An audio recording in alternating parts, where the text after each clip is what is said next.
자, 그러면 이제 클래스템네스 보죠. 이 클래스템네스는 근데 이게 제가 그 예전에 중학교 때 클래스템네스 외울 때 어떻게 했냐면 스테인레스 아시죠? 스테인레스가 그 녹지 않는 철이거든요. 네, 그래갖고 그러니까 녹슬지 않는 철이에요. 그래가지고 이제 그 스테인레스 외우고 거기다 클레이스 붙여가지고 클래스템네스 외웠던 기억이 나요. 자, 이 클래스템네스가 집권했던 배경을 보면 아까 이제 참조했던 시피어스가 추방되고 그 다음에 귀족과 평민간에 대립했다가 클래스템네스가 수연했다고 했죠. 그래서 이 사람은 그 클래스템네스는 그 알크마이온 가문에 있는 그 명문 귀족 집안이에요. 그래서 이제 아까 얘기한 이사고라스와 대립을 하다가 이제 결국에는 이사고라스를 이제 추방하고 자기가 정권을 장악하는데 이 사람은 그 귀족 출신에도 불구하고 민주 정치를 이제 주장했던 사람이죠. 예. 그래서 이 개혁의 목적을 보면요, 그 혈연적, 지연적 유대, 경제적 이해관계를 배제하고, 그래서 요것도 혈연과 지연을 어떤 쪽이 혈연적, 어떤 쪽이 지연적, 뭐 이렇게 했는데 비슷한 말로 보시면 돼요. 예, 되게 지연이라는 건 각 부족 단위로 해갖고 살았던 사람들인데 되게 혈연관계에 엮여 있는 사람들이죠. 예, 그래서 유대관계, 경제적 이해관계를 배제한 채 정그리스어적인 어떤 이익을 추구하려고 했다. 그래서 보통 혈연과 지형적 유대관계를 묻고 있는 사람들은 어떤 사람들이에요? 귀족들이죠. 부족 안에 있는 각 부족의 귀족들을 이제 배제하고 이렇게 했던 거죠. 그 다음에 전 시민에게 그 평등한 청정권을 확보하려고 했다. 예. 그 다음에 도평 추방제인데 보통 이제 그 클래스템네스 업적을 보면 크게 이제 도평 추방제, 부족체 개편, 그다음 500인 해 이렇게 이제 세 가지를 볼 수가 있는데요. 먼저 이제 도평 추방제예요. 이때 도평이라는 것은 도자기 파편이죠. 그다음 종이가 없었으니까 그들 이제 도편에 적었는데 앞으로 이제 창주가 될 수 있는 가능성 있는 사람을 적어내는 거야. 그래서 6,000표 이상 받으면 이 사람은 10년 동안 추방을 해요. 예. 그래서 창조령을 타도하고 창조의 재해를 방지하기 위한 법이 도평 추방제다. 이게 좀 기억을 해두시면 되고요. 그 다음에 이제 그 부족제 개편이 있었죠. 요거 별표 하나 쳐놓으세요. 자, 부족제 개편은 4개의 혈연부족을 10개의 행정부족으로 이렇게 개편된 내용인데요. 그 관련된 내용을 한번 읽고 넘어갈게요. 1284페이지 기출근거 1284페이지 주 658번을 한번 읽고 넘어갈게요.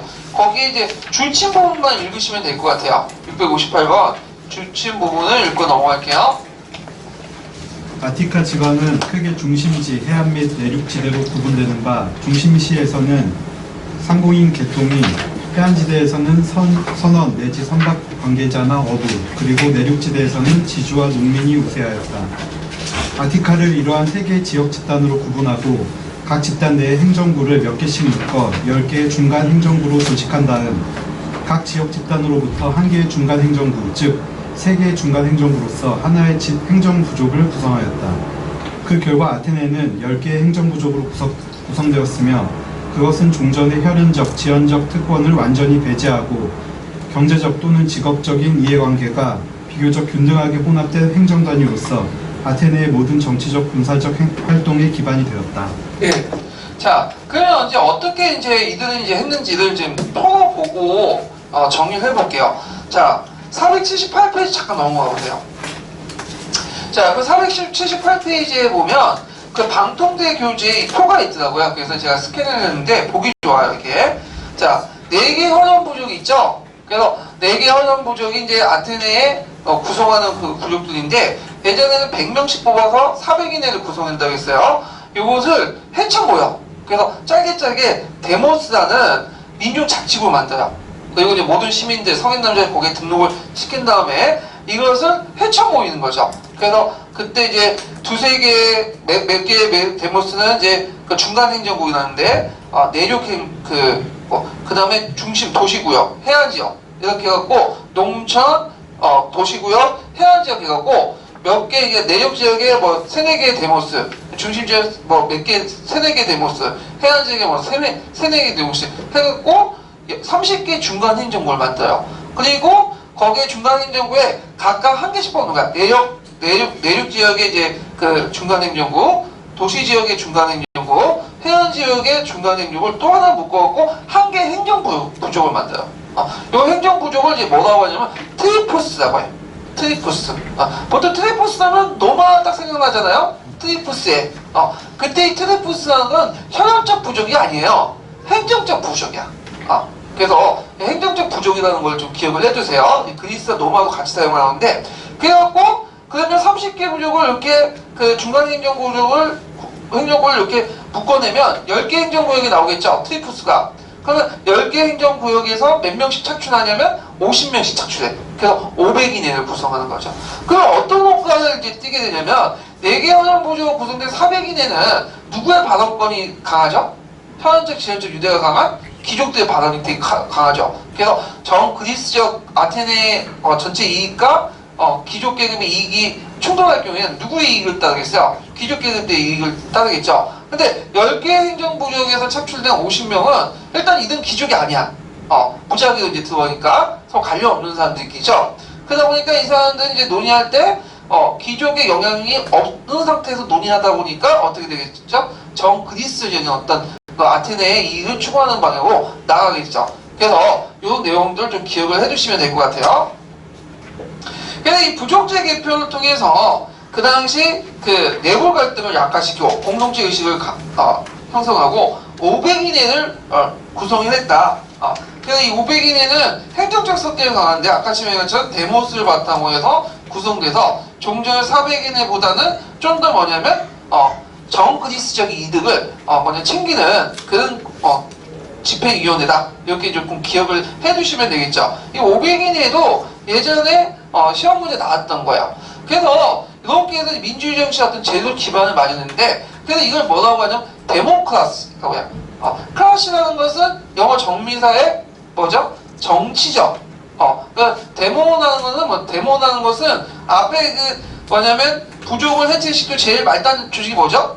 데모스죠. 그러니까 데모스에 대한 정치가 데모크라시라는 말이 여기에서 건너뛰어온 거죠. 그래서 이때 데모스 단위가 나중에 페리클라스 때 뭐냐면 시민권법을 만들 때 그 클라이스텐네스 때 데모스에 등록한 쪽이 무게든 목에든 간에 데모스에 등록한 쪽이 뭐가 되는 거야? 시민이 되는 기본적인 단위가 되는 거예요. 데모스가. 자, 그래서 이런 내용들 좀 기억을 해주시면 될 것 같아요. 자, 그 다음에 민의 활동을 보면요.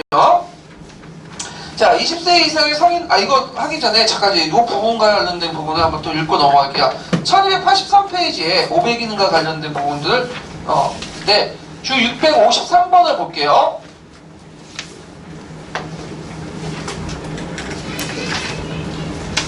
네, 읽어볼까요? 그 주체 부분만 한번 읽어보세요. 차량사 개론에 있는 거. 클래스텐스는 거의 혁명적이라고 할 행정부의 개혁을 바탕으로 솔론스 설치된 400인회 대신 500인회라는 새로운 행정기관을 설치하였다. 기본 행정부가 주민수의 비례에 따라 후보자 명부를 작성하고 그 후보자들로부터 추첨에 의하여 규정마다 50년씩 선출하여 500인회가 구성된다. 기본 행정부는 상당히 광범한 자치권이 부여되어 있지만 폴리스 전체에 관련된 또는 지역적인 사항이라도 중요한 것은 500인회에서 처리하였다. 따라서 500인회는 실질적인 통치기관으로서 아테네의 재정, 전쟁, 외교 등을 관장한다. 예, 그러면 좀 넘어가기 전에 잠깐 이제 좀 볼 게 뭐냐면 기출문제 풀고 좀 넘어갈게요. 자, 거기에 보면 이제 몇 페이지를 보시냐면요. 155페이지 7번 문제를 보세요. 7번 문제. 자, 거기 보면 이제 가에 들어갈 인물에 대한 설명을 얻은 것은, 자, 이미 북왕에 있던 아테네의 참주들이 독재 정책을 몰락한 후에 더욱 강력했다. 이때 정년에 부각된 인물이 2명이었는데, 그 알케메이온 출신의 그 뭐냐면 모모와 이자고라스다. 요는 가에 들어간 말은 누굴까요? 민중평을 들어간 클레이스텐네스죠? 예. 자, 클레이스텐네스의 업적에 관련된 문제인데요. 자, 파르타나 신제의 건축에 후원했다. 이거는 페리클라스죠. 이 페리클라스는 자기 친구였던 페디아스에게 시켜가지고 도리아 양식인 파르타나 신전을 만들었죠. 이 파르타나 신전 자체도 문제가 나왔어요, 예전에. 자, 이번에 보면, 자, 인신을 당부한 채무 관행을 금지시켰다. 누구죠? 솔론이죠. 그 다음 각 부족의 50명 대표를 뽑아 500인회를 구성했던 것은 클레이스테네스. 답이 3번이죠. 그 다음 펜 아테나이아와 그다음 디오니시아를 국가적 종교 축제로 장려했다. 이건 페이시스타토스고요. 그 다음에 재산 소유에 따라서 시민의 정치 참여를 다르게 규정했다. 솔론이죠. 그 다음에 뒤에 넘어가고 8번을 볼게요. 8번. 자, 민주주의 그가 실시한 개혁 정치 옳은 것은, 자, 그의 개혁 목표는 종전의 헌원적 지원적 유대나 경제적 이해관을 배제하고 아테네 전 시민에게 평등한 참정권을 부여하는 거다. 그래서 이제 부족제 개편과 관련된 내용이 쭉 있는데, 자, 그래서 이렇게 있고, 그 다음에 이제 그 크리스템네스와 관련된 거죠. 부족제 개편. 자, 계층의 구분 없이 참여하는 시민법정을 도입했다. 이건 솔론과 관련된 거예요. 시민법정을 처음으로 도입한 사람은 솔론이에요. 솔론. 그 다음에 귀족계급의 토지를 몰수해 빈농대에 분배했다. 페이시스타토스. 그 다음에 재산평가에 따라 모든 사람을 4등급으로 나눴다. 이거는 솔론이죠. 자, 그 다음에 법률 심사권과 최고 행정권에는 500인을 설치했다. 맞죠? 그 다음에 공무에 참여하는 시민들에게 보수를 지급하는 제도를 도입했다. 페리크라스죠. 답이 4번이 되겠죠? 자, 그러면 다시 이제 뒤에 있는 그 크리스템네스 개혁 내용을 좀 보죠. 자, 민해 활동을 이제 보는데, 민해는 예전에 민해가 있긴 있었지만 실권이 권리 없었어. 근데 이제 이때부터 이제 조금씩 이제 실권이 생기기 시작하는데요. 20세 이상의 남자가 구성되어 있고 500인의 제한을 토의해서 채택 결정하는, 그러니까 법률의 토의 및 포결, 선정 포고, 예산 편성, 이런 것들, 일종의 입법권 같은 걸 갖고 있다는 거야. 그래서 앞에 있는 500인에는 행정부고, 행정부에서 이제 중요한 결정들을 이제 심의해서 이제 민해에 넘기면 최종 결정은 어디에서 한다? 민해에서 하는 거죠. 그 다음에 이제 아우콘의 제2기가 준 재무감사. 근데 아우콘이라는 건 오늘날 말하면 대통령, 국무총리 같은 이제 높은 행정관이라고 보시면 돼요. 자, 이런 것들을 했다라는 걸 좀 기억을 해두시면 될 것 같아요. 그 다음에 이제 기타는 시민법정이 아까 언제 도입됐다고 했죠? 솔론 때 도입됐다고 했죠? 그래서 솔론 때 도입했는데 좀 권한을 더 강화시켰어요. 그래갖고 이제 그 시민법정에 일종의 사법권도 이제 실제로 부여를 했고, 이 시민법정도 어떻게 이제 편성했냐면 500인 평성과 똑같이 구성이 돼. 아까 부족제를 바탕으로 한 500인 평성과 똑같은 방법으로 시민법정을 이제 구성을 했다. 그 다음에 이제 여기 보면 시민전사단이 10명의 장군을 교대 지휘를 했다. 군사위원회를 설치했다고 했죠. 그래서 이 군사위원회인데, 이 군사위원회는 그 10명의 장교가 교대로 들어가서 이제 했는데, 이 장군이 후대에 이제 페리크라스 때 실질적인 완전 지배자가 돼요. 권력자가 되죠. 예. 자, 그 다음에 그 나중에 이제 페리크라스도 뭐의 이름으로 통치하냐면 장군의 이름으로 통치하죠. 이건 나중에 좀 얘기하고요. 그 다음에 아우공가, 그러니까 아우파우스, 이거는 예전에 귀족들의 어떤 정치 형태였죠. 근데 이것은 실제로 있지만 권한이 많이 축소되고 무보수였다. 이렇게 좀 기억을 해두시면 되고요. 한계는 그 아직까지는 아우공 같은 고위 행정직 피선거권이 상위 2개국으로 계속 남아있었고요. 문제는 나름대로 이렇게 제도적 기반, 민주주의 제도적 기반을 마련했지만 결정적으로 뭐예요? 그 돈이 제공하지 못했죠. 경제적 기반을. 그래서 시정에 실제로 참여할 수 있는 기반을 제공하지 못했다. 그러기 위해서는 이제 뒤에 좀 노예제 필수 요건이 이제 부각이 되고 있는데, 이건 뒤에 좀 얘기를 하고요. 자, 그 다음에 페리크라스 들어가죠. 페리크라스는 많이 나오죠. 별판 3개 쳐놓으세요. 자, 페리크라스 전에 여기 중간에 빠져있지만 무슨 전쟁이 있냐면 페르시아 전쟁이 있어. 중간 사이에 페르시아 전쟁은 다른 부분에서 이제 장을 논해갖고 좀 하고요. 자, 페리크라스와 관련된 내용도 전반적으로 보기 위해서 한번 읽어볼게요. 1281페이지 펴보세요. 1281페이지 저 649번이 있거든요. 예, 좀 요건 좀 길지만 한번 읽어볼게요. 이게 되게 중요한 내용이기 때문에 페리크라스가. 예, 1281번 주 649번이요. 아테네 정치가 BC 5세기 말 아테네의 민주주의와 아테네 제국의 발전에 크게 기여하여 아테네를 그리스의 정치 문화의 중심으로 만들었다. BC 462년 티모니 스파르타를 지원하기 위해 출정하자 민주파의 지도자 에피알테스를 계승하여 협력 민주적 개혁 조치로 아레오파고스 회의의 정치적 실권을 박탈하고 민회와 민중재판소의 권한을 강화시켰다. 귀족 정치 이래 고관들의 권한이 이때 제한되었으며 티모토 BC 461년 도편 추방제로 부계로 추방되었다.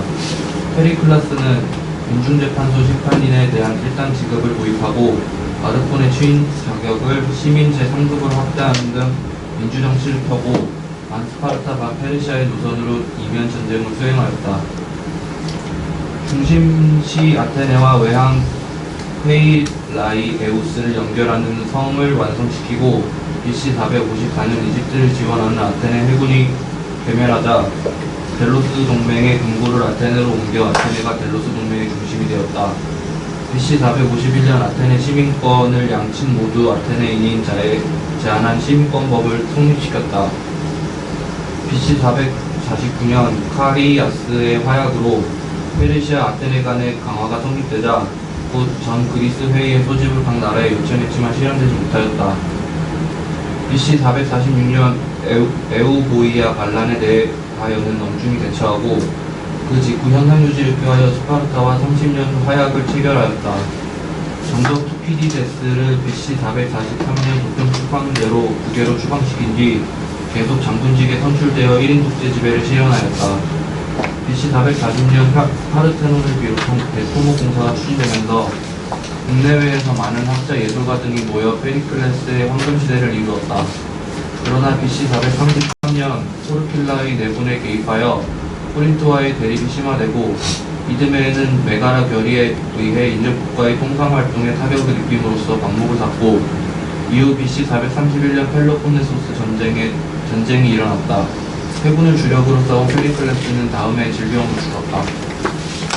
자, 그러면 이제 페리클라스를 볼게요. 이 페리클라스는 귀족 명문가 출신이야. 이 사람도. 그래서 이 조각상을 보면 되게 잘생긴 용모를 가지고 있고요. 운변을 상당히 잘했다고 하거든요. 근데 이 사람은 귀족 가문인데도 불구하고 뭘 주장했냐면 민중을 위한 정치, 민주 정치를 이제 강조를 했던 사람이죠. 그런데 페리클라스 개혁의 이제 배경을 보면요. 첫 번째로는 살라미스 해전의 승리로 하층민의 수병을 참여했고, 그리고 상공인의 경쟁지나 발언권이 증대됐고요. 두 번째로는 아까 이제 페르시아 전쟁 이후에 그리스 패권을 장악하면서 델로스 기금이나 해상무역을 통해 부가 축적이 됐죠. 이것도 좀 정확히 기억을 해주세요. 그래서 이 델로스 기금과 해상무역을 통해서 민주정치를 할 수 있는 물적 기반도 됐고, 그 다음에 나중에 이제 무슨 신전을 만들죠? 파르타나 신전을 만들죠. 이런 것들의 어떤 자금원으로 사용했고, 그 다음에 이제 그 페리클라스의 정치적 스승이 누구냐면 에피아데스야. 이 에피아데스는 그 전에 있었던 정치가인데, 이 에피아데스와 또 싸웠던 사람이 누구냐면 키몬이라는 사람이 있어. 키몬. 예. 그래서 예전에 한번 시험 문제 나왔는데, 이 에피아데스는 BC 460년대 활동했던 급진적 민주주의 지도자거든요. 그래서 이 사람은 아까 얘기하셨던 이제 민의 권한을 강화시키고, 그 다음에 그 아라오파고스의 권한을 더 약화시키고, 예, 이런 것들을 이제 하게 돼요. 근데 그에 대항된 인물은 누구냐면 그 키몬이라는 사람인데, 이 키몬은 그 외교 정책이 뭐냐면 친스파르타 정책이에요. 그래서 그 알피아데스의 반스파르타 정치가와 좀 다른 면모가 되는데, 이 사람은 그 당시 스파르타에 노예 반란이 일어났는데 스파르타가 요청하지 않음에도 불구하고 도와주겠다 군대를 파견한 거야. 근데 오히려 도움을 받으러 갔는데, 도와주러 갔는데 스파르타 군이 그 키몬 군대를 물리친 거야. 그러니까 키몬이 쫓아보니까 이 사람이 이제 입지가 어떻게 됐어요? 약화되겠죠. 그 다음에 쫓아내가지고 결국에는 실권이 누구 하냐면 엘피아데스 넘어가요. 근데 엘피아데스 좀 정치를 하다가 반대파에 의해서 뭐냐면 암살당하죠. 그래서 그 후계자였던 그 뭐냐면 페리클라스가 에피아데스의 개혁을 이어받아가지고 정치를 이제 개혁을 하게 된 거예요. 자, 그러면 그 내용들을 보면요. 자, 모든 성년 남자 시민들이 정치의 유교이겨 민회에 참여하고요. 민회에 참여할 수 있었던 건 뭐를 실시했기 때문에 그죠? 수당제를 실시했기 때문에 그죠? 그 다음에 민회의 권한을 강화하는데 입법권을 독점했다. 그래서 이제 여기에 이제 서양사 총론에 보면 여기 있는데 그 민회가 법률 인정 이외에도 입법권을 갖게 되었다. 이런 말이 있거든요. 그러니까 예전에는 그 입법권이라는 게 두 가지가 있어요. 국회의 권한 중에 법을 만들 수 있는 발의권이 있고요. 발의를 해야 되잖아. 발안을 해가지고 이제 하는 거고, 그걸 통과시킬 수 있는 권한이 있죠. 결정할 수 있는. 근데 예전에는 입법을 이제 법을 만드는 건 누가 한 거죠? 저기 500인회가 한 거고, 그 500인회가 이제 정책을 결정해갖고 이제 올리면 그걸 통과시켜 주는 거야. 할지 안 할지 통과시키는 거야. 근데 그게 아니라 이제는 500인회가 이제 법을 못 만들고 오직 법을 어디에서 만들죠? 의회에서, 민회에서 만들고 통과도 민회에서 하는 거야. 그러니까 오늘날 말하면 행정입법이 안 되는 거죠. 행정입법. 지금 의회입법하고 행정입법 있잖아요. 네. 근데 행정입법 자체가 안 되는 거야. 그래서 민회가 입법권을 완전히 독점을 했다. 이렇게 좀 기억을 해두시면 되겠죠. 그 다음에 아까 했죠. 500인 권한이 축소됐고, 그 다음에 상대적으로 장군의 권한이 강화돼요. 그래서 이제 장군은 이제, 근데 우리가 보면 장군 하면 와서 부장 이렇게 생각하는데, 그게 아니라 이때 장군은, 유명한 지휘관이면서도 행정가야. 그 장군이 상당히 전문적인 성격인데, 전문적 관료 성격인데, 왜냐면, 그 당시 이제 페리클라스 때는 뭘 실시했죠? 수당제외에도 추천제를 했죠. 그래서 모든 시민들이 일생에 한 번씩은 공무원이 되는 거야. 근데 이제 문제는 돌아가면서 공무원이 되다 보니까 이게 길어봤자 1년? 6개월? 그 정도거든요? 그러다 보니까 전문성이 없어. 정책 일관성도 없고. 그래서 그런데도 불구하고 그래도 전문성이 있는 게 뭐냐면 장군이야. 장군은 크게 문제가 되지 않는 이상은 끝까지 할 수 있거든요. 예. 그래갖고 이제 이 장군의 권한이 강화되기 시작했고, 아까 얘기했죠. 페리클라스 시대 때 그 페리클라스도 장군의 이름으로 통치를 했다. 물론 장군이 권한이 있는가 동시에 또 뭐냐면 잘못하면 책임을 져야 돼. 그래서 전쟁에서 싸우다가 지면 이제 사형당할 정도로 책임도 막강한 거죠. 그래서 최고 정부 기능에 의해서 이제 장군을 모이는 거기에서 실권을 이제 장악했다. 예전에 한번 시험 문제 나왔던 건데, 자 그럼 관련된 것을 근거편을 한번 읽어볼게요. 그 아까 이제 키몬하고 싸웠던 부분하고 그 다음에 이제 요거 장군의 권한 관련된 부분들 같이 읽어볼게요. 1287페이지 일단 672번 한번 보세요.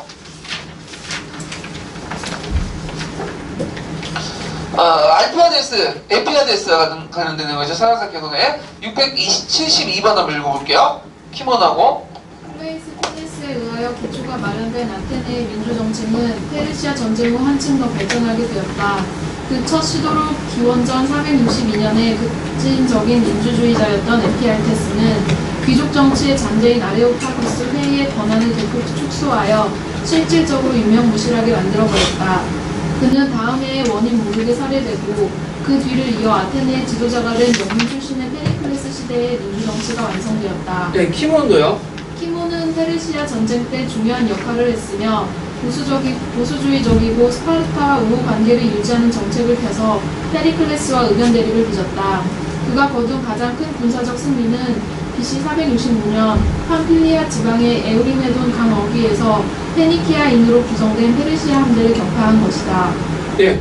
그래서 이 내용들 파악을 해두시고요. 그 다음에 아까 장군의 권한 강화 관련돼서 주 663번 1285페이지에 있는데요. 네, 한번 읽어볼게요. 주 663번 10명이 장군 권한이 확대되어 아레오파고스 회의를 완전히 두르고 최고 정무위원회의 기능을 수행하게 되었다. 이는 오늘날의 내각에 해당한다고 하겠으며 모든 내외 정책의 수행이 그들의 수중에 집중되었으며 그들의 정책이 성공하는 한 매년 민회에서 재선되었다. 페리클레스가 30년 가까이 아테네를 지도할 수 있었던 것도 장군으로서 매년 민회에서 거듭 재선되었기 때문이다. 그들 밑에 아테네 해외에서 근무하는 관리들이 있었는가 그들은 추첨에 의하여 임명되고 임기는 1년이다. 예. 자, 그 다음에 이제 또 하나가 뭐냐면 사법의 민주화라고 하죠. 사법민주주의라고 하는데 이게 뭐냐면 이 고대 그리스의 이제 그 민주주의는 사법 중심의 민주주의다. 그래서 요걸 이제 설명하면 우리가 보통 미국 있죠. 미국이라는 나라에서 이제 보면 사회적 논쟁이 되는 거 있죠. 사회적 논쟁에 대해서 최종 결정자는 누가 갖고 있냐면 대법원이 갖고 있어. 그래서 예전에 이제 그 대부분 동성애 결혼 문제, 그 보수와 진보 간의 대립이 있었잖아. 그것을 누가 판단해 주냐? 대법원이 판단해줘. 그래서 그런 역할을 하는데 우리나라도 이제 국회에서 제대로 판결되지 못한 것들은 누가 해주죠? 헌법재판소에서 하죠. 그래서 이것은 이제 사회적 의제를 이제 최종적으로 판단하는 역할을 이제 뭐냐면 사법기관에서 하는데 물론 이게 좋은 현상은 아니에요. 예. 근데 하여튼 이것을 이제 마찬가지로 이 당시에는 그 당시 그 시민법정에서 한다는 거죠. 예. 그래서 그 내용들을 이제 보면요. 자, 항소법을 폐지했으나 모든 사건에 대한 일반 법정이 존재했다. 그래서 이제 1심 제로 운영했다는 거죠. 그래서 모든 것을 한 번의 재판을 통해서 시민법정을 통했고, 그 다음에 이 시민법정은 배심원으로 운영돼. 배심원 여러분들 아시죠? 그래갖고 그 각 부족에서 한 600명 정도 이렇게 뽑아갖고 한 6,000명 이런 사람들이 이제 배심원 해갖고 배심원에 따라 유무죄가 뭐냐면 결정돼. 그 형량도 결정이 돼요. 그러니까 잘못하면 이게 무슨 재판이 되는 거야? 민중재판이 되죠. 네. 그래서 지금은 이제 그 유무죄는 배심원이 하고 형량은 누가 떼이죠? 재판관이 떼이잖아. 영미식 배심원죄는. 근데 그게 아니라 모든 걸 다 결정을 해버린 거야. 그래서 그것 때문에 이제 나중에 페리카스가 이제 죽게 되잖아요. 예.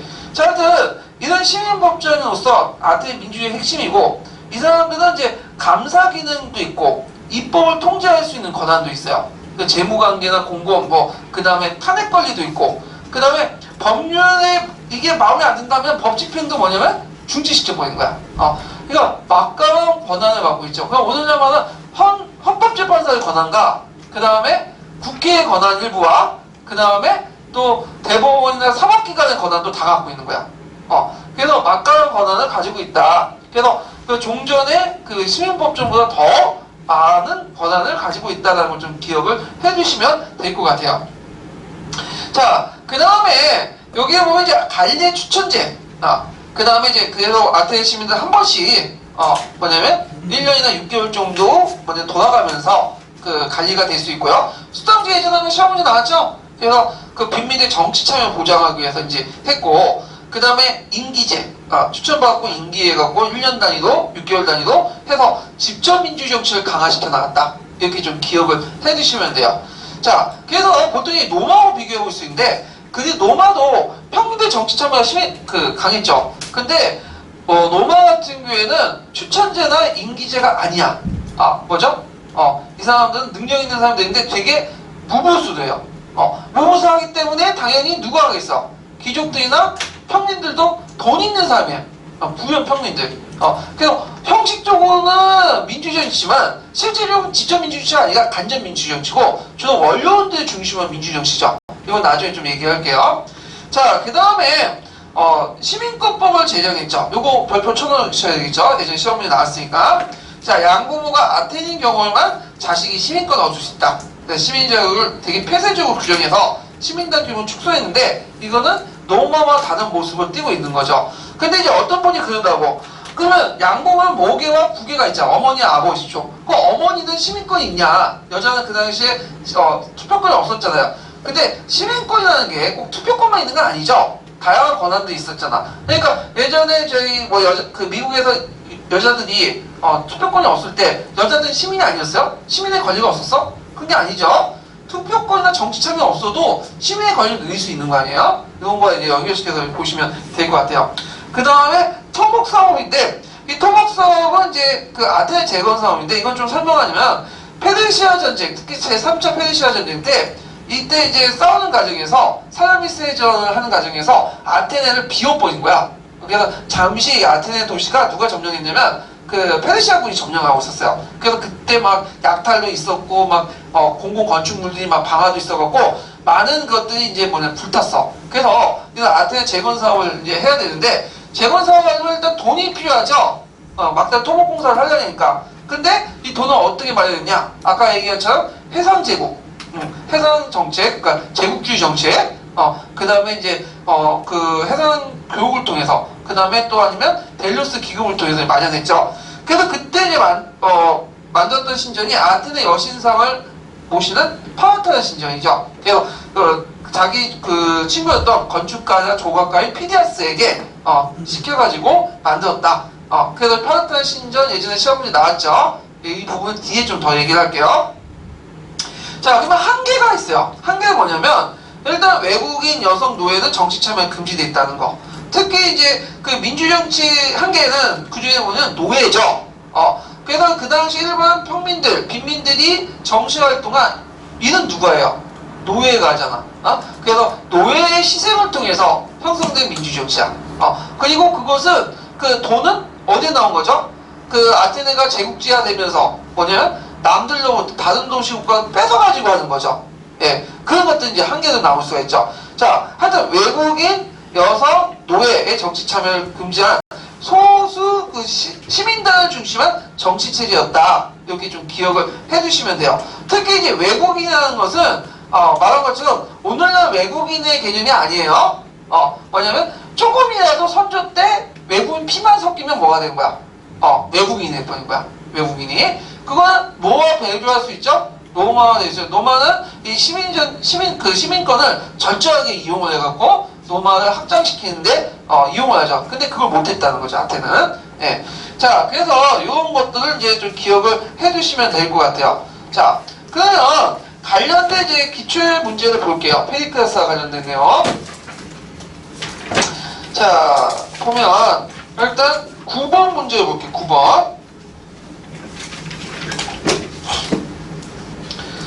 자, 다음 연설을 한 아테네 정치가에 대한 설명을 옳은 것을 보기에 옳은 것은 자, 우리의 정치는 이웃나라의 것을 흉내낸 것이 아닙니다. 쭉 나오죠. 예전 시험 문제 나왔던 거. 페리클라스가 펠로폰네스 전쟁에서 뭐냐면 사망한 전몰자들에 향한 연설인데 그럼 페리클라스와 관련된 내용을 찾으시면 되죠. 자, 기록을 보면 인기가 높아 아르콘에 연임되어 민주정치를 이끌었다. 아르콘이 아니라 장군이죠. 장군 10명의 장군이 위임해서 권한을 대행하는 최고 정무기능을 담당했는데 그래서 30년 동안 그 권한을 차지했다고 했어요. 자, 그 다음에 이제 니은을 보면 공모수당제를 실시하여 빈민의 정치 참여를 가능케 했고요. 그 다음에 타협적 외교 정책을 펴 스파르타 전쟁을 피할 수 있었다. 아니죠. 스파르타와 전쟁을 했죠. 그래서 페리클라스의 집권 기간은 그 페르시아 전쟁이 아니에요.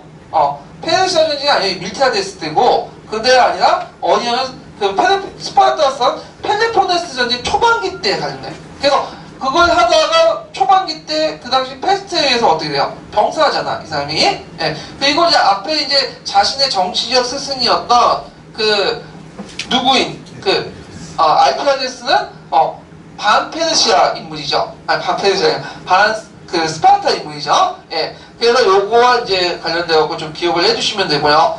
그 다음에 니은을 보면 양측이 모든 시민자에게 시민권을 인정하는 법을 시민권법. 예. 그래서 니은하고 니은이니까 답이 3번이 되겠죠.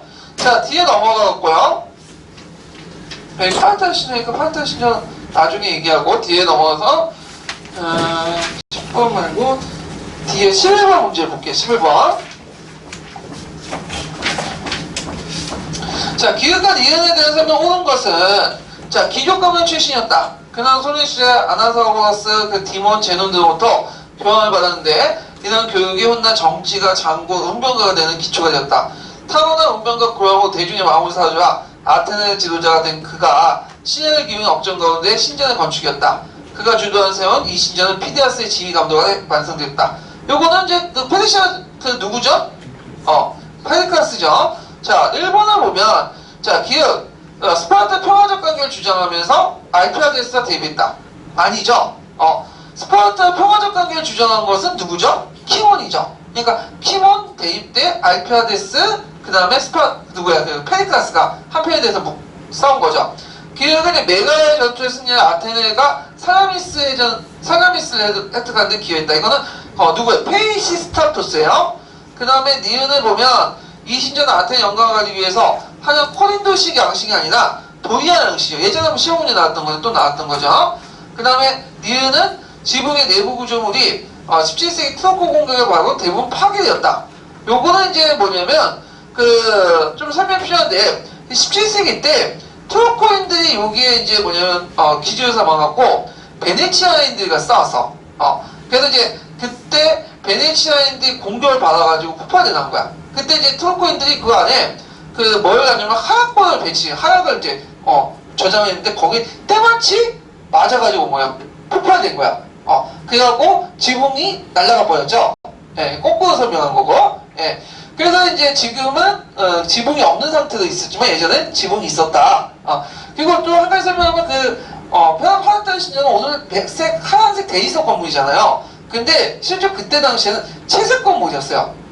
근데 왜 없어졌겠어요? 오랜 세월 동안 풍화를 통해서 색이 없어진 거야. 그런 것들. 자, 하여튼 있고, 그 다음에 기획은 델루스 동맹을 사용해 니은의 건축 비용을 충당했다. 그래서 아테네의 그 지도적인 그가 델루스 동맹의 적립금을 사용해서 니은의 적립금을 사용했다. 맞죠? 예. 그래서 요것도 03년인가 기출문제 나왔던 거야. 그러면 그냥 차라리 이거 앞에 문제 풀고 넘어갈게요. 어차피 다 알고 계시는 것 같으니까. 잠깐 그 10번 문제 보세요. 이 03년 문제 볼게요. 자, 김 교사는 지금 뭐뭐 땡땡 고등학교 2학년 학생 10명을 인수하고 그리스에서 또 아테네에 있는 페르테나 시내에 도착했다. 저희 이걸 보면서 참 이 학교가 상당히 가학고 아니면 저 강남의 가학고나 외국어 고등학교? 아니 수학여행을 어떻게 그리스에 가가지고 해. 예. 그래서 좀 이해가 안 되는 장면들인데 하여튼 갖다 쳐요. 그래서 여러분들 보는 이 건물은 1687년 베니스 함대가 그 당시 폭격하여 지붕이 날아가고, 아까 베니스 함대라고 했죠 제가. 베네치아니까. 예. 자, 이러한 중요한 조각을 분리되어 대형 발목에 소량되었으니까. 그렇지만 페르시아를 물리치고 동맹이 맹주가 된 고대 아테네 영광을 보여주기 위한 부정형. 이미 딱 나왔죠? 네. 그러니까 03년 문제 예문이 어디에 나와 있는 거야 지금? 12년 문제에 나와 있잖아. 그러니까 기출 예문을 하나하나 분석해서 외워두는 것도 제일 좋아. 그래서 서양사 강의나 쓸데기 없는 그 책을 달래 외우니 이 시간에 뭘 외우는 게 학교 가는데 중요한 거죠? 네. 기출 예문하는 게 제일 중요해요. 네. 근데 그 당연한 진리를 모르고 계속 오늘날도 서양사 강의를 외우시고 뭐 요즘에는 뭐 서양사 강좌? 그런 거나 보고 앉아있는 분들이 있는데 그런 거 보면 거기에 학원가에 돈만 갖다 주는 것 뿐이지 전혀 학교 가는 돈이 안 돼. 하여튼 여기에 있고요. 자, 그렇다면 건설에 필요한 자금을 어떻게 마련할 수 있나요? 이미 나왔죠? 네, 어떻게 델루스 동맹의 기금을 진수하거나 해상무역이나 상공업단들을 통해서 얻었죠. 예, 그거 그대로 12년 기출문에 나왔잖아요, 지문으로. 예. 자, 그 다음에 이번에 그 도리아 양식에 대해서 예를 물었어.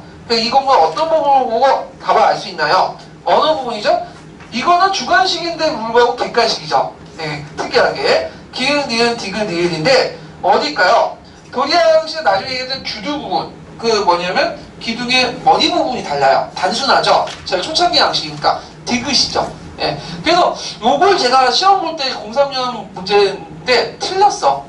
디귿이 아니라 저는 기글 썼다 틀렸거든요. 지금 보면 좀 유치한데 그때 당시에는 아주 획기적인 문제였어. 심지어 여기까지 나올 줄은 몰랐는데 그게 나와버린 거야. 예. 자, 하여튼 그래서 나중에 하는 도리아 양식, 이오니아 양식, 코린도 양식 같은 것들 좀 특징들 파악을 해두실 필요 있어요.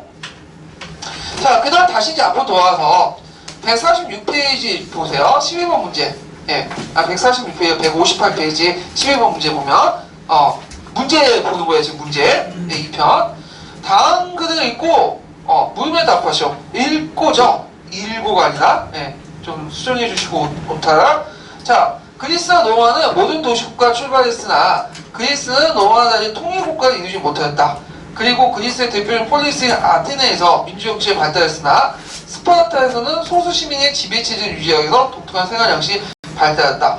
자, 12-1번은 그리스 반대로 통일국가가 형성되지 못하고 폴리스가 발달하게 된 자연 조건에 대해서 30자리를 쓰시오. 자, 험악한 산맥과 굴곡이 심한 해안선에 따라서 지리적 조건 때문에 한 곳에 집중하게 되었다. 그러면서 더 이상 그 산맥과 해안선에 막혀가지고 팽창하지 못했죠. 예. 근데 저도 이렇게 쓰긴 써야 되는데 다 핑계에 불과해요. 예? 그러면 그리셔 따지면 다른 복잡한 지역이나 험악한 산맥을 가지고 있는 그 국가들은 통일하지 못했잖아. 다 통일됐죠? 그냥 다 핑계에 불과한 것 같은데. 자, 그 다음에 이제 아테네 민주정치의 특징을 쓰시오. 요거 중학교 4회 정도 쓰시면 돼요. 직접적인 민주정치를 쓰셔요. 민의 구성과 간지 추천제. 그 다음에 했지만 여자, 거듭 외국인들은 참여권이 없었다. 등등등등 이렇게 쓰시면 되겠죠. 그 다음에 3번 스파르타 시민들이 지배체제 유지한 독특한 생활 양식. 스파르타 양식이라는 거 여러분들 아시죠? 요거는 뒤에 좀 스파르타 할 때 같이 참조해서 보시면 될 것 같아요. 자, 그래서 이렇게 해서 이제 한번 봤고, 그러면 이제 볼 게 뭐냐면 스파르타죠. 이제 스파르타. 다 끝났나? 내가? 네, 다 끝났네요. 네, 스파르타에 보자. 스파르타는 아테네보다 그렇게 중요성이 떨어져. 중요성이 없어요. 네, 그래갖고 이제 주로 시험 문제 나오는 것은 어디가 많이 나오냐면 아테네 정치 부분이 많이 나오죠. 그래서 스파르타는 예전에 스파르타의 생활체제, 생활 양식 뭐 이런 거 한 번에 나오고 안 나왔어. 네. 그래서 이제 스파르타를 보면요. 자, 형성 과정이 상당히 이제 스파르타 시공 구조와 연관돼서 이제 형성이 되는데, 이들은 도리아인들이 정복자들이 했다. 12세기 때 도리아인들이 철기 문화를 가지고 정복을 했는데 4개 촌락의 결합체다. 근데 그래서 이제 BC 9세기 때, 보통 BC 12세기, BC 9세기 때 이렇게 형성된 되게 성립 시기는 BC 9세기 때 이 도시국가가 형성됐다고 해요. 그러니까 이걸 호메네스 시대, 서정사 시대에 속하죠. 근데 주의할 것은 뭐냐면 요 스파르탄 국명이 앞에 이제 일리아드, 오디세이의 트로이 원정에 스파르타 왕이 나오거든요. 요거는 달라요. 요때 스파르타하고 요때 스파르타는 다른 국가예요. 자, 그러면 이제 스파르타 체제를 볼게요. 스파르타 체제. 자, 스파르타는 예전에 얘기한 것처럼 정복국가죠. 일단. 그리고 이 사람들이 이제 왜 정복을 했냐면 가인 인구 문제를 해결하기 위해서 정복을 했어요. 그래서 가인 인구 문제를 해결하는 2가지 방법이 있다고 했죠. 하나는 식민활동. 식민활동을 주도했던 그 국가는 아테네고요. 그리고 무적을 통해서 옆에 있는 나라를 쳐서 뭐냐면 영역을 확대했던 나라가 스파르타야. 그래서 이 스파르타는 제1차 메세니아 전쟁, 제2차 메세니아 전쟁을 통해서 주변에 있는 메세니아 평원 지역에 있는 도시국가들을 점령을 해갖고 이들을 일종의 노예나 반자유를 삼아가지고 체제가 확립됐던 거죠. 그래서 이 스파르타는 그 과정에서 독특한 계층 구조가 형성이 돼요. 그래서 요때 이제 전쟁하는 과정에서 쉽게 그냥 싸워보지도 않고 항복하는 사람도 있어. 이들은 뭘로 편제했냐면 페리오이코이로 편제해요. 변두리 사람이라는. 그리고 뭐냐면 그냥 끝까지 저항하는 애들 있죠. 이 사람들은 헤이오타이라는 집단 노예로 만들어요. 그래서 거기에 이제 계층 구조를 보면 첫 번째 상위 계층들 인구의 한 5% 정도, 인구의 2, 3% 소수자가 스파르타인데, 이 스파르타는 도시국가 명이기도 하고 뭐냐면 계층명이야. 지배자, 시민단, 스파르타 시민단이죠. 이들은 정복 및 후손의 지배층으로서 주로 이제 지배층이 이게 오타는 2개가 중복되어 있네요. 좀 고쳐주시고. 자, 농업 외에 다른 경제활동을 제한됐고 주로 군사와 정치를 담당했다. 그러니까 엄격한 생활을 했다. 그래서 엄격한 생활 부분은 나중에 좀 얘기를 할게요. 그래서 이들은 뭐냐면 농업인데 농업에도 이제 자기가 직접 경쟁하는 거 아니고 보통 이제 스파르타 시민단이 되면요. 성년된 스파르타 시민이 되면 그들에게 국가에서 땅을 나눠줘. 땅을 나눠주고 그 땅은 누가 견적하냐면 헤이로타이들이 경작을 해줘요. 그러면 그걸 가지고 경영하거나 수익을 얻는다는 의미예요. 여기서 말하는 거는. 그리고 이걸 바탕으로 자기는 이제 직접 노동을 안 하고 뭐만 하는 거죠? 군사 훈련. 그래서 이제 이런 것들 중장보복으로 군사 훈련을 한다. 그래서 이 체제를 누가 세웠냐 하면 메세니아, 제2차 메세니아 전쟁 때 니콜로고스라는 사람이 있어. 이 사람 이름 정도는 외워두세요. 네. 그래서 니콜로고스가 만들었다. 이렇게 보시면 되죠.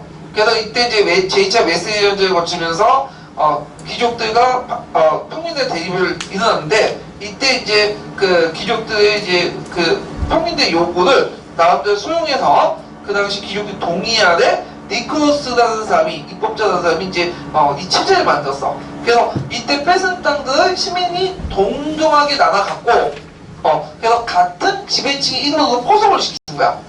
지분이 똑같기 때문에 시민의 스파르타라는 도시국가의 어떤 유대감이 형성되죠. 그래서 국가 체제를 유지하려는 체제인데 이것이 니콜로스 체제. 그래서 이런 특징을 가지고 있다. 좀 기억을 해두시면 돼요. 그래서 이 스파르타 아테네 좀 특징이 뭐냐면, 아테네 같은 경우는 돈을 누가 내냐면 돈 모아는 부유한 평민들, 시민들이 일종의 시사해줘. 기부를 해주죠. 그래갖고 이제 재원을 만드는데, 요거는 그게 아니라 그 부자들이 없어. 요 스파르타는 뭐만 있죠? 다 시민들은 평범해. 이 평범한 사람들에게 토지를 뭐냐면 분배를 해가지고 국가를 유지해요. 그리고 아테네 같은 돈 많은 사람들이 가난한 사람 주는 형태가 아니라 이 사람들은 국가가 직접 나가고 토지를 똑같이 나눠주는 형태였다. 그러니까 약간 이제 뭐냐 복지국가 개념 이렇게 이제 보시면 되겠죠. 사회적 합의를 통해서 뭐냐면 세금을 많이 걷어가지고 나눠주는 그런 형태가 이제 스파르타예요. 그래서 우리가 이제 그 당시에는 우리가 지금 아테네는 되게 좋게 하지만 그 당대 사람들은 이 아테네보다는 스파르타가 이상적 국가 형태였어. 왜냐면 모든 사람들이 평등하게 잘 살거든. 그런 형태의 스파르타 국가체제의 특징이다. 이렇게 좀 기억을 해두시면 되겠죠. 그러니까 오늘날 뭐와 좀 비슷하죠? 사회민주주의, 좀 공산주의 이런 그 국가체제가 이제 스파르타였다. 이렇게 이제 보시면 되고. 자, 일단은 이런 사람들인데, 자, 그 다음에 두 번째는 페레오이코이야. 이 페레오이코이는 원주민 중에 이제 스파르타의 지배를 감수한 자로서 각각의 주변의 메세니아 평원의 지방도시 자치권을 소유하고 있어요. 이들은 군대에 복무하고 납세 의무도 있어. 상공업에 종사를 하고요. 그래서 어떤 분은 군대 복무는 스파르타만 하지 않냐? 계층만 그렇게 하시는 분인데 이들은 보조적인 부대가 활동을 했고 심지어 이제 그 뭐냐면 펠로폰네스 전쟁 이후에는 이제 스파르타 시민들이 크게 축소하거든요. 그래갖고 주로 나중에 스파르타의 주력은 스파르타가 아니라 계층이 아니라 요들이 담당해 페리오이코이가. 예. 그래서 있고 그 다음에 헤이로타이가 있는데 헤이로타이는 전 인구의 상당히 한 보시면 알겠지만 80% 90%가 넘는 인원들이죠. 이들이 다 노예야. 근데 이때 노예라는 것은 그 사업할 수 있는 노예가 아니라 아테네식의 어떤 로마식의 노예가 아니라 집단별 노예로서 일종의 우리식으로 따지면 이제 고려시대 항소국과 비슷한. 그래서 이들은 이제 스파르타 시민 개인에 예속당하면서 그들에게 이제 일종의 자기 잉여생사 일부를 갖다 바쳐요. 그리고 있는데 이들은 국가의 자치권도 없어. 그리고 가족이나 마을 단위로 이렇게 사는데 그래서 이들은 이제 불만이 많으니까 어떻게 됐어요? 반란을 많이 일으키겠죠. 그래서 이들을 이제 진압을 하기 위해서 소수의 그 스파르타인들이 대다수 피니 지배층 헤르타의 호일주의 지배에 의해서 당연히 이들은 뭘까요? 스파르타인들은 군국주의 체제를 유지하는 거야. 그래서 이런 그 계층 구조 헤르타 같은 게 뭐냐면 노예 계층이 인구의 상당수 다수 차지하면서 발생하는 그 구조적 문제 때문에 어떤 것들에 의해 스파르타 체제가 형성됐다. 이걸 좀 기억을 해두세요. 그래서 계층 구조와 스파르타 체제는 서로 연관되어 있다. 이렇게 보시면 되고 결국에는 헤이오타이는 계속 반란을 일으키고 그 다음에 나중에는 이제 스파르타 힘이 약할 때 딱 독립해서 도시국가를 만들죠. 예, 그래서 이런 내용들 좀 기억을 해두세요. 자, 그러면 이제 그 스파르타 체제 그 생활 형태들 이제 좀 볼게요. 일단 시민 생활의 규칙에 청소년 훈련을 시키고 그 다음에 경제적 소비를 억제하고. 그러니까 스파르타의 특징이 뭐냐면 누군가 다 평등을 해야 돼. 그리고 재산도 균등해야 되고 그렇기 때문에 소비를 억제하는. 그리고 외부 폐쇄적인 체제를 유지해요. 왜냐면 외부에서 이제 뭐냐면 상품화폐 경제가 교류하면 상품화폐 경제가 발달되고 정부가 유입되면 어떤 사람은 이제 욕심도 생길 거 아니야? 그럼 사회가 불안해지고 계층 차이가 나오면 스파르타 체제는 유지가 안 돼요. 근데 이게 이제 펠로폰네스만 전쟁 후에 나타나면 스파르타가 붕괴가 되죠. 그래서 서양사 강의 읽어보면 그 스파르타 체제가 어떻게 붕괴됐는가 아주 자세히 설명했어요. 근데 여러분들 그것까지 읽을 필요 없어요. 예. 자, 일단 있고 그 다음에 이제 여기 보면 토지를 재분배하고 그리고 중장보병 중심의 육군이 창설되죠. 그래서 보통 아테네는 해군이 강한 반면에 그 스파르타는 중장보병을 중시한 육군이 강해요. 이게 특징이고요. 그 다음에 이제 귀족 가도적인 어떤 형태가 있다. 이건 뒤에 좀 얘기할게요. 그 다음에 3번은 좀 줄을 쳐놓으셔야겠죠. 스파르타는 항상 생각하는 게 뭐야? 교육이죠. 네, 교육 과정이 되게 중요한데, 자, 이게 이제 주로 남자 교육이 있는데 특이하게 스파르타는 여성 교육도 있어요. 이 교육학 시간 배우죠. 자, 남자 교육도 볼게요. 자, 남자는 태어날 때 그 일단은 이제 그 얘가 핀폰인지 아니면 제대로 됐는지 먼저 봐. 그래서 얘가 핀폰이다, 얘가 아니다 하면 죽여요. 어떤 식으로 죽이냐 하면 여러분들 영화 300에 보면 그 페르시아 사절단이 와갖고 이제 그 스파르타 망할 때 항복해라 이렇게 얘기하죠. 그러니까 스파르타 만약 레오니다스가 막 열받아가지고 레오니다스가 스파르타 하면서 발로 그 스파르타 그 사실 걷어차잖아. 그러면서 그 구멍 속에 떨어지죠. 네, 깊게 맨 혼 속에. 원래 목적이 뭐냐면 얘가 태어나고 나서 얘가 아니다면 그냥 갖다 버리고 죽이는 작戦. 그래서 좀 매정하죠. 그래서 7살까지 이제 키우다가 7살 때 이제부터 이제 부모를 떠나서 집단 훈련을 시켜. 그래서 12살부터 20살까지 이제 뭐냐면 소년 및 청년들 극기적 경제심을 배양하고 예비 군사 훈련을 받아요. 그러다가 이제 20살 때 들어가서 이제 뭐냐면 토지를 받고, 이 토지를 받는다는 거는 이제 어떤 의미가 있냐면 이제 시민단의 일원으로서 이제 들어간다는 거죠. 그래서 있는데 계속 병영 생활해요. 결혼해. 근데 결혼하는데 그 뭐냐면 그 아내는 만나지 못하게 하는데 아내는 또 어떻게든 만나가지고 짝짝꿍에서 애는 나요. 예. 그래서 있고 결혼에 제일 중요한 게 뭐죠? 건강한 전사의 생산이야. 그래서 이제 30세까지 이제 그 생활한다. 그 다음에 공동 식사를 하고, 그래서 이제 있고 공동 식사 같은 경우에는 국가에서 내주는 게 아니라 국가가 나라가 주는 할당지 있죠. 거기에서 이제 뭐냐면 자급을 하는 거고 신체 단련을 한다. 예. 그 다음에 이제 스파르타 같은 경우에는 아테네는 여성 교육을 시키지 않았죠. 여자는 그냥 짱 박혀 있는 거고 아테네에서는. 근데 스파르타는 여성 교육을 시켰다. 그게 이 특징인데 왜 그러냐면 일단은 건장한 모체에서만 훌륭한 전사를 낳을 수 있기 때문에 여성들에게 체육교육을 시켰어. 체육교육. 그 다음에 또 가정 운영 기술도 시키고 가끔은 군사훈련도 시키는데 왜냐면 남자들이 밖으로 나가서 이제 외부 이제 활동을 하다가 이제 전쟁을 나갈 때 누가 하죠? 여자들이. 치안도 유지하고 그 다음에 헤르타이가 발랄 때 진압을 하기 위해서 여자들도 약간의 군사훈련을 좀 시켰다고 그래요. 네. 자, 그래서 그 내용들 파악을 해두시고요. 그 다음에 정치 조직의 특징은 뭐냐면 그 되게 이제 민주 정치하고 귀족 정치가 서로 겹된 형태 있어. 그래서 있는데 그 보통 이 플라톤 같은 이런 그 아테네 지식인들은 아테네 정치 체제보다는 요걸 상당히 이상적인 정치 체제를 봤어요. 스파르타 정치 체제는. 네. 그래서 이제 보면 국왕이 2명이 있으나 형식적인 존재였고 군대 지휘관만 될 수 있어. 그래서 예전에 이제 그 영화 선박에 보면 레오니다스가 나오죠. 왕이죠. 왕인데 여왕하고 공동하잖아요. 자기 군하고. 근데 그때 왕에게는 뭐 실권이 없어. 군대를 징집해야 되는데 거기 뭐냐면 그 집정관이 방해하고 오히려 집정관이 왕비를 겁탈하고 거기 보면 그래서 왕은 형식적으로 뭐만 있어요. 군대 지휘권은 군대 300 영화 300에서 보면 전사 300을 입고 나오다 지잖아요. 네.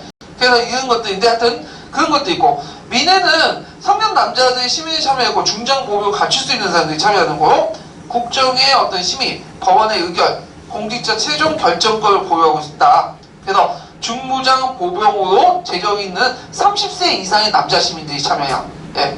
그 다음에 이제 장로회는 이제 왕 2명과 30명의 그 유력한 가문 출신으로 구성이 되고요. 그리고 국정의 중요한 안건을 마련해서 올리면 민회에서 승인해주죠.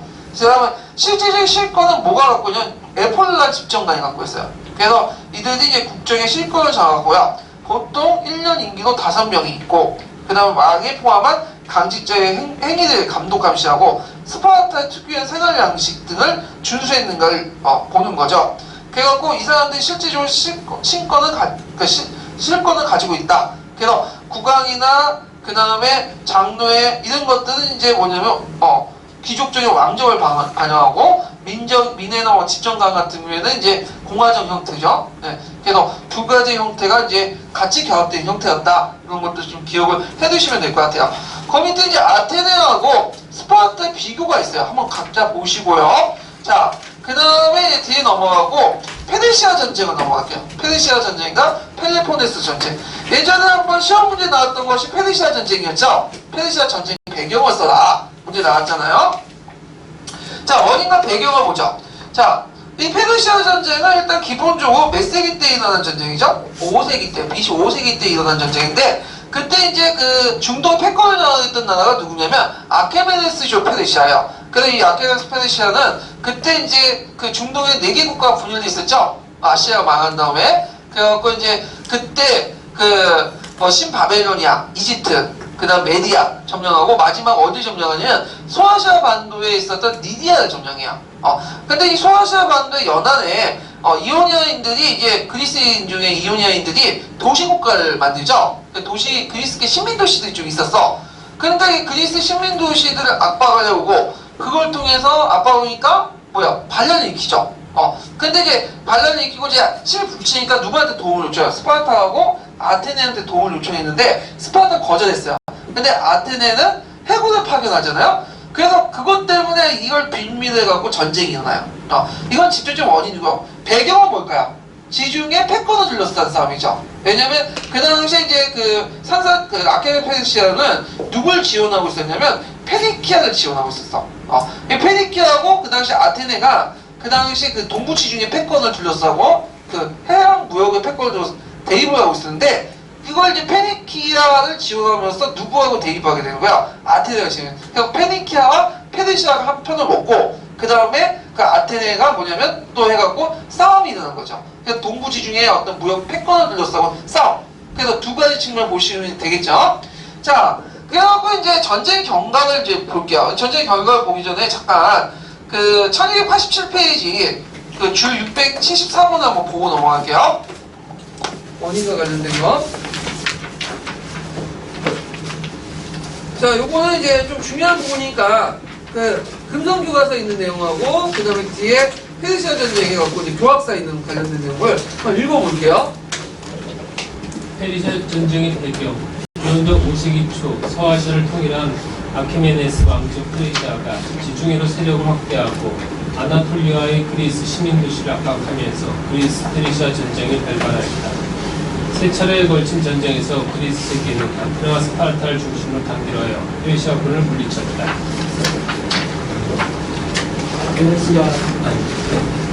페르시아 전쟁의 직접적인 원인은 바로 에게의 동편 지역인 이오니아에 있던 그리스계 도시들의 이오니아 반란이었다. 이 지역은 페르시아가 참주를 통해서 간접적으로 지배하고 있었다. 밀레토스의 참주인 아리스타고라스는 페르시아 왕의 포함을 사려다 실패하자 자기의 지위를 유지하기 어렵다고 판단하고 기원전 499년에 반란을 일으킨다. 이때 아리스타고라스는 그리스인들의 자유를 기치로 내버렸으므로 이오니아의 그리스 도시들도 합류했다. 그러나 당시 최강국이었던 페르시아의 적수가 되지는 못했다. 그래서 아리스타고라스는 그리스 본토의 원전을 요청하기 위해 군사 강국이던 스파르타를 먼저 방문하였으나 스파르타 왕은 거리를 문제 삼아서 간섭하기를 거절했다.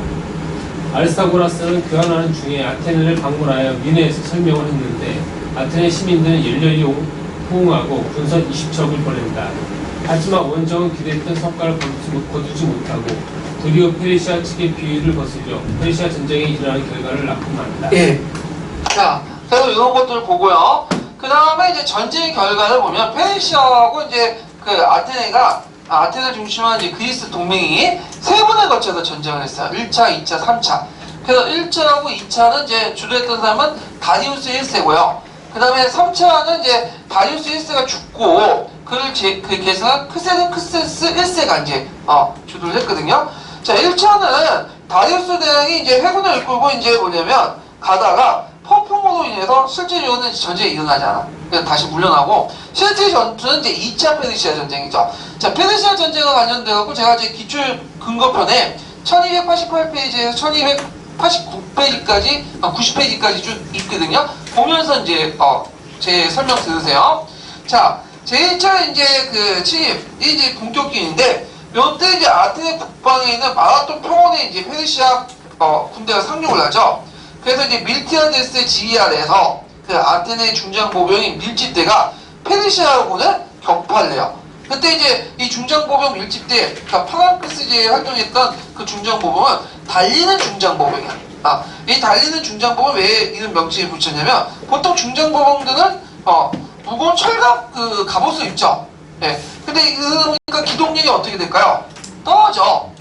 그래서 자기는 보호할 수 있어도 기동력이 많이 떨어지는 부대인데, 근데 이 달리는 중장보병은 그게 상당히 뭐냐면 값비싼 청동제 혼각 대신에 만화 가죽 또는 금속 등의 장점을 살려서 가볍고 값싼 복합형 혼갑을 그리고 작은 모자는 헬멧도 쓰고 홍갑은 가슴을 보호해 주는 거잖아요. 그래서 이런 것들 해갖고 일단은 그러면 자비도 무장을 해야 되니까 값싸니까 많은 사람들이 뭘까요? 중장보건에 참여할 수 있죠. 일단 또 가벼우니까 기동성도 높일 수 있죠. 그래서 지금의 오늘날 그 뭐냐면 그 가죽 반상조끼나 그런 것들은 철갑으로 구성되어 있지 않죠. 다 뭐야? 섬유시잖아. 섬유. 왜 그러겠어요? 기동성이 좋잖아. 그래서 조선시대 때도 그 뭐냐면 갑옷 같은 경우에는 무제한 철갑 이런 거 별로 없어. 뭘로 만들죠? 면으로 만들어. 면을 두껍게 해갖고 총알도 막는. 왜냐면 면으로 만들어야지 뭐죠? 가볍고 활동하기 편하겠죠. 예. 그런 것들을 이제 했다. 그래서 달리는 중장보병 특징들 좀 기억을 해두시면 되고. 그래서 이제 페르시아는 궁수들이 이제 중심. 궁수라는 건 활을 쏘고 공격하는 거죠. 영화 300 보세요. 먼저 처음에 어떻게 시작해? 활을 쏘면서 시작하잖아. 페르시아군이. 이 궁수병들을 그 다음에 달리는 중장보병들이 밀집대형 형태로 쳐부신 회의가 전투가 마라톤 전투다. 그래서 마라톤 전투하면서 이제 그 승리를 알려주기 위해서 막 열심히 달렸다고 그래요. 그래갖고 그때 그 뭐냐면 41.19인가? 42.19를 해가지고 아테네 병사가 이제 가서 우리 이겼다면서 죽었다. 그래서 이게 마라톤의 기원이다. 근데 다 구라예요. 후대 만들어진 거야. 그래서 보통 역사에서 극적인 내용도 있잖아. 그거 보면 실제 사실이 아니라 후대 만들어진 내용도 되게 많아. 그러니까 역사에서는 극적인 내용이 없어. 드라마틱한 내용이. 하여튼 그래서 이게 뭐 사실은 거짓은 떠나서 지금은 이란에서는 마라톤 안 하죠. 예. 왜냐면 자기 선조들이 패배의 역사를 기념하게 만든 그 스포츠니까 마라톤 안 해요. 그래서 이란에서는 영하 300을 안 보고 마라톤 안 한다. 영하 300은 왜죠? 자기 선조들이 패했던 것을 너무 그걸 사실 그대로 말하는 게 아니라 뭐죠? 이걸 왜곡해서 말하는 거잖아. 서양 중심을. 그러면 보질 않아. 예. 자, 하여튼 그래갖고 이제 2차 침입을 이렇게 해가지고 있고, 그 다음에 이제 2차 침입에 페르시아 국내사정은 수강생 때 있다가 요때 잠시 헬레네 동맹이 결성되고 아테네 대함대를 건축하죠. 예. 그래서 이제 그때 활동했던 그 정치가 데미스토클레스예요. 그러니까 페리클라스 때가 아니라 두 명 있죠. 밀티아데스하고 누구? 데미스토클레스가 그때 활동. 득보잡인데 이름 정도는 좀 외워두세요. 그래도. 자, 그 다음에 3차 침입 보자. 3차 침입은 이제 그 다이오스 1세가 그 그리스 원정을 준비하다가 이 사람이 죽어요. 그래갖고 이제 그때 바벨로니아 이집트에 반란이 일어나고 하니까 원정을 못 간 거야. 그러다가 다리우스 1세 사망하고 아들이었던 크센스 1세가 있어. 거기 그 주위 1289번에 보면 크센스 1세가 있는데 이 사람이 이제 뒤를 이어서 원정을 하게 되죠. 예. 그래서 이제 크센스는 영화 300에 보면 그 페르시아 왕으로 나타난 사람 있죠? 키 크고 막 귀고리하고 뭐 이상하게 생긴 예? 근데 이런 것들은 다 원래 실존 인물의 모습을 그린 거다. 모르죠. 어떻게 생겼는지는. 누구의 상상력이 부과된 거야? 그 뭐냐면 영화 만든 사람. 되게 누구 시각으로 만든 거죠? 서양인들 시각으로, 미국인들 시각으로 만든 거야. 그러니까 이제 서양인들, 아시아인들 생각하는 그런 모습들 토사했다. 그러니까 완전히 서양 중심적인 어떤 세계관에 입각해서 만들어진 영화가 300인 거죠. 예. 자, 하여튼 페르시아 크세스가 함대한 지상부대를 해갖고 침입을 했고요.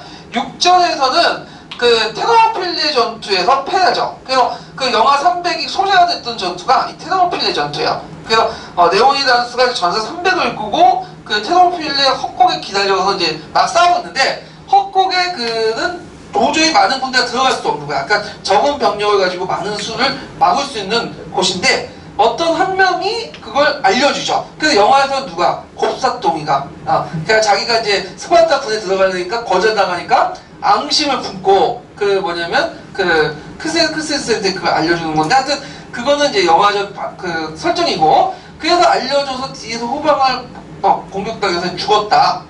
그래서 이제 있는데 자, 그 다음에 살라미스 해전에서 아테나군이 승리하죠. 아까 말했지만 살라미스 해협에 페르시아 대군을 유도해서 그 당시 들이받기 형식으로 3단 노선을 이용해갖고 이긴 전투가 살라미스 해전이다.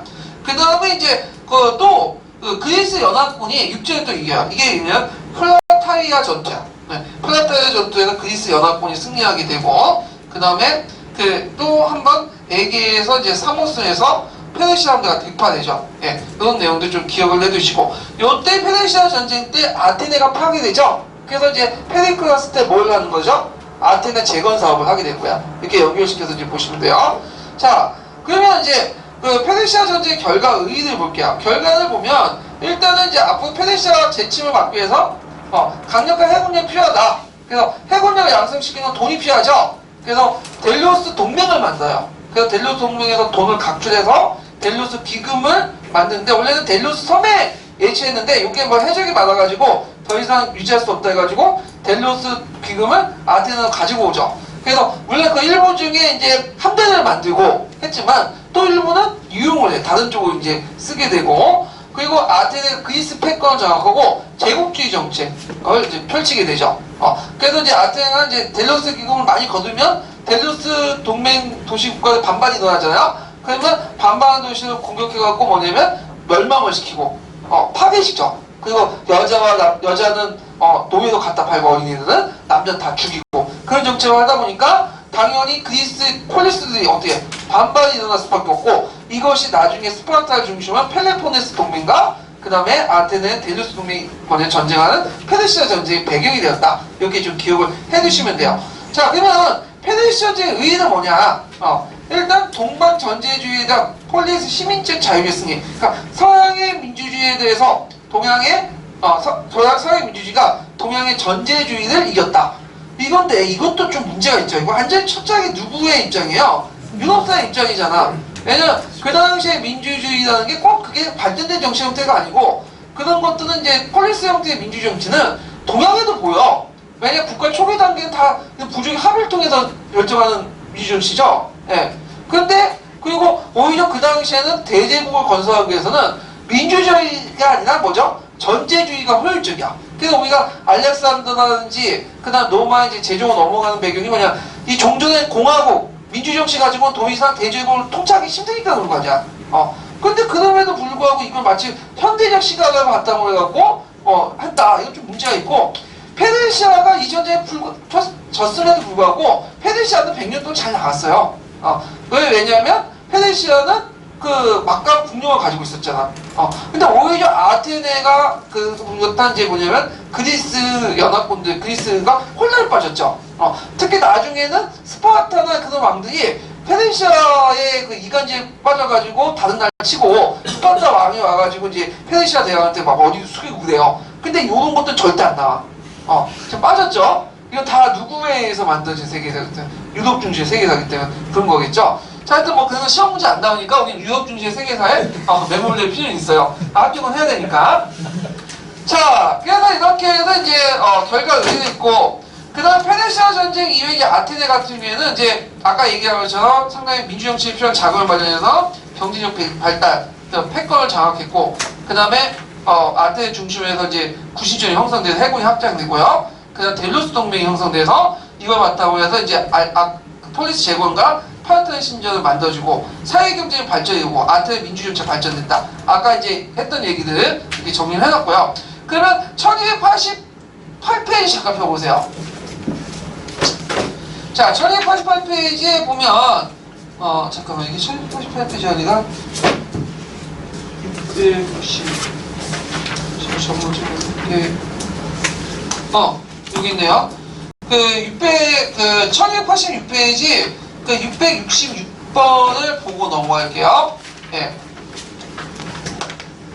델로스 동맹에 관련된 내용. 델로스 동맹은 델로스도의 아폴로 신전에 공동적으로 구축하였다. 중앙 그리스 페실리아 6개의 여러 도시, 서아시아의 도시 국가로서 구성된 중대는 연합 함대의 조직을 목적으로 하였다.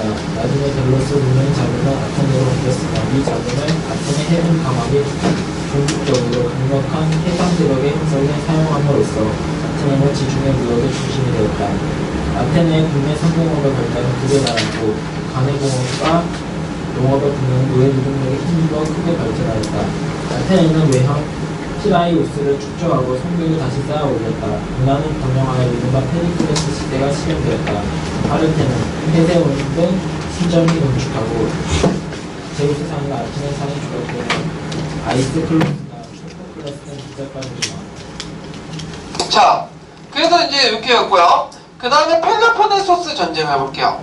자, 펠로폰네소 전쟁은 뭐의 배경이 소재가 됐던 전쟁이냐면 펠로폰네소스 전쟁사 있죠. 투킨티데스.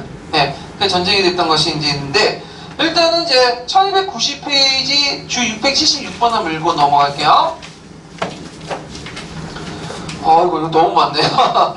요거는 각자 읽어보세요. 예, 그 전쟁 과정인데 한번 읽어보시고 자, 그럼 그냥 내용 들어갈게요. 자, 배경을 보면 서부 지중해를 진출한 아테네와 스파르타의 어떤 충돌 그래갖고 이제 있는데 그 당시 이제 그 아테네와 스파르타가 이제 서부 지중해를 진출하는 과정에서 충돌을 했다.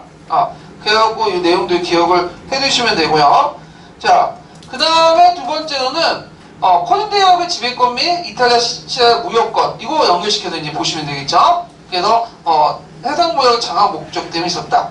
그래서 여기서 또 하나는 또 뭐냐면 델로스 동맹의 그 아테네의 제국주의 정책들 같은 반감 이런 것도 이제 끼겠죠. 그래서 펠로폰네소 전쟁은 펠로폰네소스 동맹과 그 다음에 아테네의 그 델로스 동맹이 이제 있는데 펠로폰네소스라는 곳은 어디를 의미하냐면 그 스파르타가 원래 펠로폰네소 반도에 있어요. 거기 주변에 있는 그 도시들을 묶어서 이제 펠로폰네소 동맹을 결성을 했거든요. 자, 그때 가정 전쟁 초기 때 누가 있었죠? 페리클라스가 있었죠. 그래서 페리클라스가 뭐냐면 전쟁을 이끌었고요. 근데 이제 아테네에 페스트가 엄습을 그래가지고 결국에는 그 많은 이제 뭐냐면 지상병력이나 이런 것들이 이제 뭐냐면 손실했는데 이때 누가 죽죠? 페리클라스가 죽죠. 페리클라스가. 그 다음에 잠깐의 니케아스 평화에서 10년 동안 승패가 엎드려 있다가 다시 아테네 혼혈파가 대두되면서 뭐냐면 전쟁을 이끌었고 그때 이제 시칠라 대원정을 하는데 이때 이제 그 알키비아데스라는 사람이 있어요. 이 알키비아데스가 이제 있는데 이 알키비아데스는 어떤 사람이냐면 그 아리스토텔레스 있죠. 플라톤인가 아리스토텔레스 잠깐만 그 사람 소크라테스 뭐냐면 젊은 제자야. 그래갖고 이 알키비아데스가 나중에 싸우다가 정적들의 모함을 받고 이제 스파르타 도중에 도망을 가거든 전쟁 중에. 그래갖고 이제 이게 실패하게 돼요. 그래갖고 이제 있는데 일단 이제 말을 잘못했네 제가. 정적들의 모함을 받은 알키비아데스가 스파르타 도망을 가고 그때 니케아네스가 이제 시차 원정을 가는데 그것 때문에 실패하게 돼. 시차 원정이. 그래서 이 알키비아데스 때문에 이제 이 알키비아데스가 도망가고 이제 배신하니까 이 배신자를 누가 가르쳤냐? 누가 가르쳤죠? 소크라테스가 가르쳤다. 그래서 소크라테스가 이제 신을 숭배하지 말라고 가르쳤기 때문에 이 모양 이꼴이 얘가 나타난 거다. 그래서 이제 죽게 된 거죠. 이 배경이 되는 건데 나중에.